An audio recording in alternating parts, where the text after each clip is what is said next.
মিশা এবং জায়েদ খানের প্যানেলের যারা পাশ করেছিল কেউ কেউ এসে তারা রিজাইন করেছে, আবার অনেকেই শপথই নেয়নি, তারা সমিতিতেই আসেনি।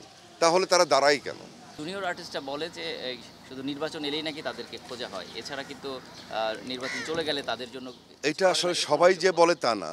এবং আপনি আমার মোবাইলটা নিয়ে সার্চ দেন, এখানে দেখবেন যে নৃত্যশিল্পী সার্চ দিবেন, প্রত্যেকটা নৃত্যশিল্পীর নাম্বার আমার কাছে আছে। প্রত্যেকটা ফাইটে যারা ফাইট অ্যাকশন দৃশ্যে অভিনয় করে তাদের নাম সার্চ দিবেন, প্রত্যেকটা ভাই বোনের আছে। এবং জুনিয়র শিল্পী বলেন, সিনিয়র শিল্পী বলেন, প্রত্যেকের নাম্বার আমি বলে দিতে পারবো। এটা আমার জানা আছে। তো এটা আসলে ম্যান টু ম্যান ভ্যারি করে। আমি চেষ্টা করি আসলে, একটা মানুষ কিন্তু তার পরিবারেরই অনেক খোঁজ নিতে পারে না। সেখানে মনে করেন যে হয়তো কেউ মিস হয়ে যায়, হয়তো যে মিস হয়েছে তা খোঁজ দিতে পারেনি, সে হয়তো আক্ষেপ করেছে। আক্ষেপ করাটাই স্বাভাবিক।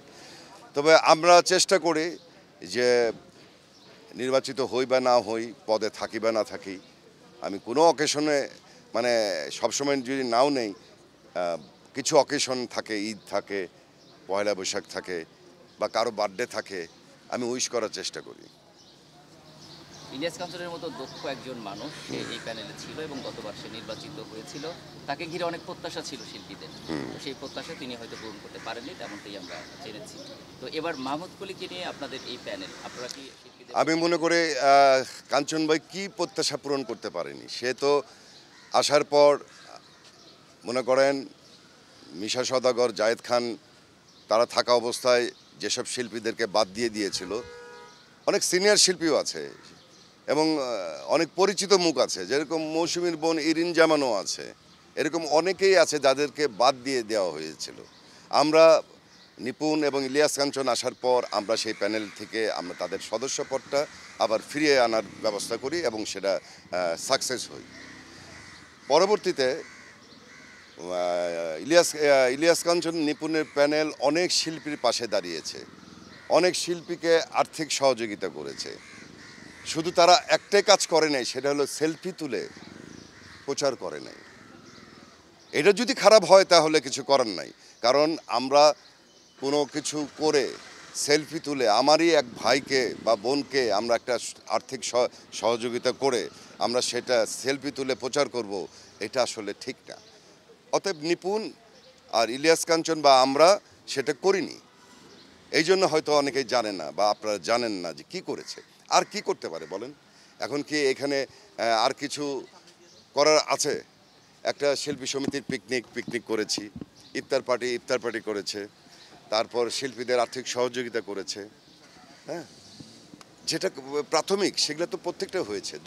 দুই বছরে মনে করেন যে একটা কমিটিতে 21 জন থাকে, 21 জন থাকলে সবাই মিলে কাজ করলে সেটার গ্রহণযোগ্যতা আরও বেশি হয়।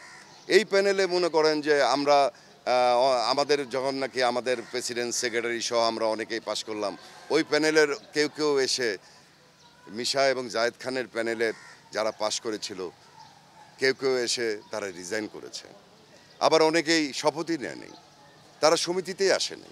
তাহলে তারা দাঁড়ায় কেন? আজকে যদি সংসদে যদি আওয়ামী লীগ, বিএনপি, জাতীয় পার্টি ইলেকশন করে, এখন মনে করেন যে একটা আওয়ামী লীগ সরকার গঠন করলো, তাহলে আর যারা পাস করছে তারা কি যাবে না? সংসদে তো অবশ্যই যাবে। তো এইটাও সংসদের মতোই, এখানেও মনে করেন যে হয়তো প্রেসিডেন্ট সেক্রেটারি অন্য প্যানেলের আসছে, পাশাপাশি যারা পাশ করেছিল যেরকম রোজিনা ম্যাডাম, তারপর সুচরিতা ম্যাডাম, অরুণা বিশ্বাস, হ্যাঁ, জয়, রুবেল ভাই, দীপজল সাহেব এসে শপথ গ্রহণ করছে এবং সে আসতো দুই একবার এসছে। কিন্তু সবাই যদি এসে আবার এক হয়ে যদি কাজ করতো তাহলে আরও বেটারটা পাইতাম আমরা, সেটার থেকে আমরা বঞ্চিত ছিলাম।